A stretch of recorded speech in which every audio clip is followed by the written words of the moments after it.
नमस्कार, प्रादेशिक समाचार के साथ मैं कामिनी। पहले मुख्य समाचार। दुमका के एयरपोर्ट मैदान में प्रधानमंत्री नरेंद्र मोदी ने चुनावी जनसभा को किया संबोधित। झारखंड में विकास की दी गारंटी, कहा नई सरकार बनने के बाद बनेंगे 3 करोड़ और पक्के मकान।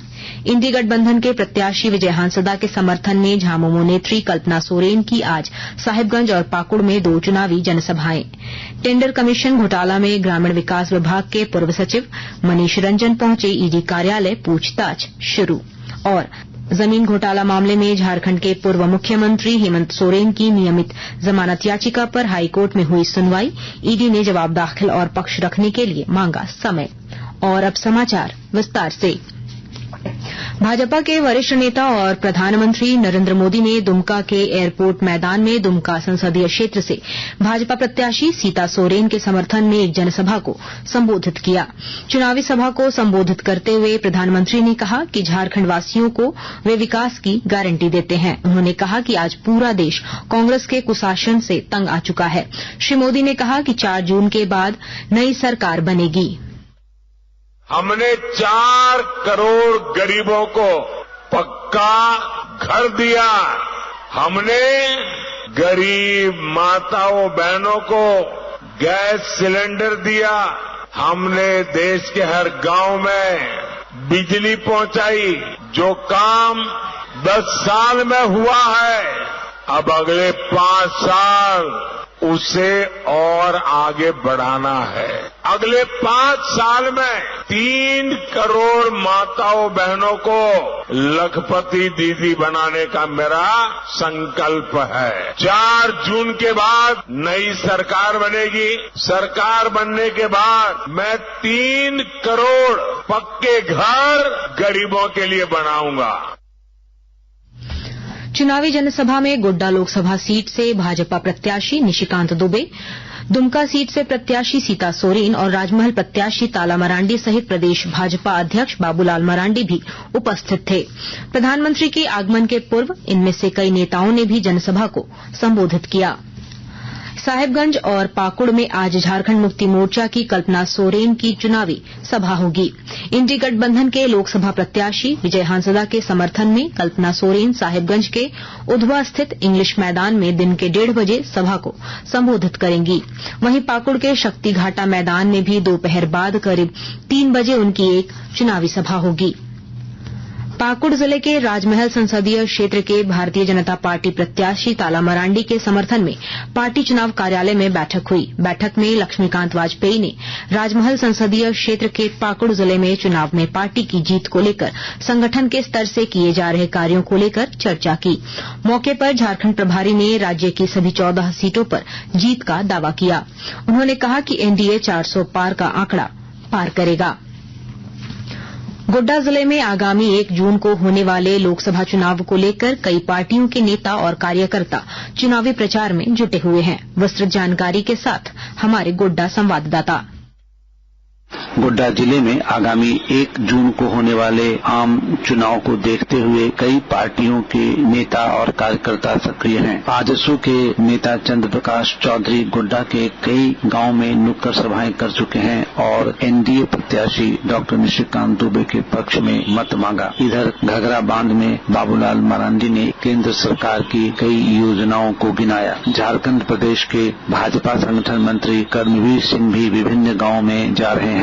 इधर झामुमो नेत्री कल्पना सोरेन ने भटौंधा में एक बड़ी सभा की। गोड्डा लोकसभा के मेहरमा और महागामा में झारखंड प्रदेश के भाजपा प्रभारी लक्ष्मीकांत वाजपेयी लोगों से मिल रहे हैं और वोट मांग रहे हैं। इसी तरह छत्तीसगढ़ के भाजपा के वरिष्ठ कार्यकर्ता केदारनाथ गुप्ता भी घर घर जाकर एनडीए के पक्ष में वोट मांग रहे हैं। आकाशवाणी समाचार के लिए गोड्डा से मैं रंजन कुमार। प्रधानमंत्री नरेंद्र मोदी ने आज महान स्वतंत्रता सेनानी वीर सावरकर को उनकी जयंती पर श्रद्धांजलि अर्पित की। एक सोशल मीडिया पोस्ट में श्री मोदी ने कहा कि वीर सावरकर ने मातृभूमि की सेवा में अपना पूरा जीवन न्यौछावर कर दिया। वे देशवासियों के लिए सदा प्रेरणा के स्रोत बने रहेंगे। आकाशवाणी के ताजा तरीन समाचारों के लिए आप हमारी वेबसाइट newsonair.gov.in पर लॉग ऑन कर सकते हैं। ताजा समाचार X handle @AIR news alerts और Facebook page All India Radio news पर भी उपलब्ध है। आप प्रादेशिक समाचार एकांश के X handle @AIR news _Ranchi और फेसबुक, इंस्टाग्राम पेज तथा YouTube channel AIR news Ranchi पर भी हमारे बुलेटिन सुन सकते हैं। प्रादेशिक समाचार आप आकाशवाणी रांची से सुन रहे हैं। टेंडर कमीशन घोटाला मामले में ग्रामीण विकास विभाग के पूर्व सचिव मनीष रंजन से आज प्रवर्तन निदेशालय ईडी ने पूछताछ शुरू कर दी है। सुबह 11 बजे मनीष रंजन ईडी कार्यालय पहुंचे। मनीष रंजन को इससे पहले पूछताछ के लिए 24 मई को समन कर बुलाया गया था, लेकिन वे नहीं गए थे। उन्होंने ईडी को पत्र भेजकर आग्रह किया था कि पूछताछ के लिए उन्हें समय दिया जाए। ईडी आज उन्हें ग्रामीण विकास विभाग मंत्री आलमगीर आलम के समक्ष बैठाकर पूछताछ कर सकती है। टेंडर कमीशन घोटाला मामले में आलमगीर आलम ईडी की रिमांड पर हैं। जमीन घोटाले से जुड़े मनी लॉन्ड्रिंग केस में जेल में बंद झारखंड के पूर्व सीएम हेमंत सोरेन के नियमित जमानत याचिका पर आज झारखंड उच्च न्यायालय में जस्टिस रंगन मुखोपाध्याय की वेकेशन बेंच में सुनवाई हुई, लेकिन उन्हें तत्काल राहत नहीं मिल पाई है। ईडी ने इस मामले में जवाब दाखिल करने और पक्ष रखने के लिए और समय की मांग की है। सुनवाई के दौरान सोरेन की ओर से ऑनलाइन जुड़े सुप्रीम कोर्ट के वरिष्ठ अधिवक्ता कपिल सिब्बल ने दलील पेश करते हुए कहा कि जिस 8.86 एकड़ जमीन पर कब्जे का आरोप लगाते हुए ईडी ने हेमंत सोरेन को गिरफ्तार किया है, उससे संबंधित एक भी दस्तावेज ईडी के पास नहीं है। राजस्व संग्रहण को लेकर देवघर प्रमंडल में विभागीय अभियंताओं, विद्युत कर्मियों व संवेदकों के साथ कार्यपालक अभियंता नीरज आनंद ने बैठक की। उन्होंने कहा कि उपभोक्ताओं के घर घर पहुंचकर बिलिंग की समस्या दूर की जाए और औद्योगिक तथा वाणिज्यिक उपभोक्ताओं की भी समय पर बिलिंग की जाए। उन्होंने बकायेदारों के खिलाफ अभियान तेज करने का निर्देश दिया। उन्होंने बताया कि देवघर विद्युत प्रमंडल क्षेत्र में 10,000 के बकाया वाले 1,100 और 25,000 रूपये के बकाया वाले 5,300 से ज्यादा बकायेदार हैं। लोहरदगा जिले में मड़ुआ से बने सामग्री की ओर लोगों का झुकाव बढ़ रहा है। इसे बढ़ावा देने के लिए जिले में दीदी मड़ुआ रसोई का शुभारंभ भी किया गया है। विस्तृत ब्यौरा दे रहे हैं हमारे संवाददाता। लोहरदगा जिला में मड़ुआ से बने सामग्री की ओर लोगों का झुकाव लगातार बढ़ रहा है। जिले में दीदी मड़ुआ रसोई का शुभारंभ किया गया है। इसकी शुरुआत किसको प्रखंड से की गई है। दीदी मड़ुआ रसोई प्रदान संस्था द्वारा महिलाओं को आत्मनिर्भर बनाने के उद्देश्य से शुरू कराया गया है।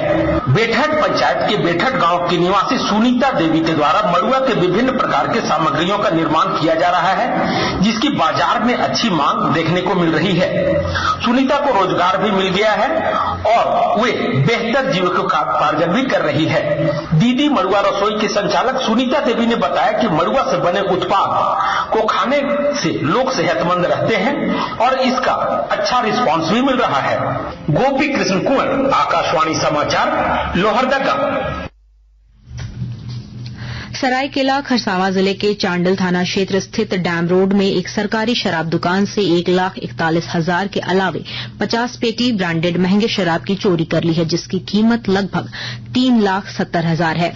पुलिस मामले की छानबीन कर रही है। रामगढ़ जिले के गोला प्रखंड स्थित उत्क्रमित मध्य विद्यालय कुम्हरदग्गा में राशि का गबन करने वाला प्रभारी प्राचार्य प्रमोद कुमार को बर्खास्त कर दिया गया है। इस मामले की जानकारी देते हुए उपायुक्त चंदन कुमार ने बताया कि उसने 10 लाख रुपए से अधिक की राशि का गबन फर्जी हस्ताक्षर कर किया था। गोड्डा जिले में लगातार पुलिस को अवैध शराब के खिलाफ शिकंजा कसने में सफलता मिल रही है। कल रात पुलिस ने पत्थरगामा प्रखंड के पास पानी गांव में छापेमारी कर एक पिकअप वैन को अवैध शराब बिहार ले जाते हुए पकड़ा। झारखंड में इस वर्ष जून महीने में सामान्य से कम बारिश का पूर्वानुमान मौसम विभाग ने किया है। मौसम विभाग के अनुसार पलामू प्रमंडल में जून महीने में लू चल सकती है। वहीं तापमान में भी उतार चढ़ाव देखा जा सकता है। मौसम विभाग के अनुसार बंगाल की खाड़ी में आए तूफान रेमल का आंशिक असर भी झारखंड में देखा गया। इसकी वजह से संताल और कोल्हान के कुछ हिस्सों में बादल छाये रहे और बारिश हुई। राजधानी रांची में कल तापमान 42 डिग्री सेल्सियस तक पहुंचने का पूर्वानुमान मौसम विभाग ने जारी किया है। आज चतरा, लातेहार, गढ़वा और पलामू को छोड़ कई जिलों में बारिश होने की संभावना है। और अब अंत में मुख्य समाचार एक बार फिर। दुमका के एयरपोर्ट मैदान में प्रधानमंत्री नरेंद्र मोदी ने चुनावी जनसभा को किया संबोधित। झारखंड में विकास की दी गारंटी, कहा नई सरकार बनने के बाद बनेंगे 3 करोड़ और पक्के मकान। इंडी गठबंधन के प्रत्याशी विजय हांसदा के समर्थन में झामुमो नेत्री कल्पना सोरेन की आज साहिबगंज और पाकुड़ में 2 चुनावी जनसभाएं। टेंडर कमीशन घोटाला में ग्रामीण विकास विभाग के पूर्व सचिव मनीष रंजन पहुंचे, ईडी कार्यालय पूछताछ शुरू। और जमीन घोटाला मामले में झारखंड के पूर्व मुख्यमंत्री हेमंत सोरेन की नियमित जमानत याचिका पर हाईकोर्ट में हुई सुनवाई। ईडी ने जवाब दाखिल और पक्ष रखने के लिए मांगा समय। इसके साथ ही आकाशवाणी रांची से प्रादेशिक समाचार का ये बुलेटिन समाप्त हुआ। नमस्कार।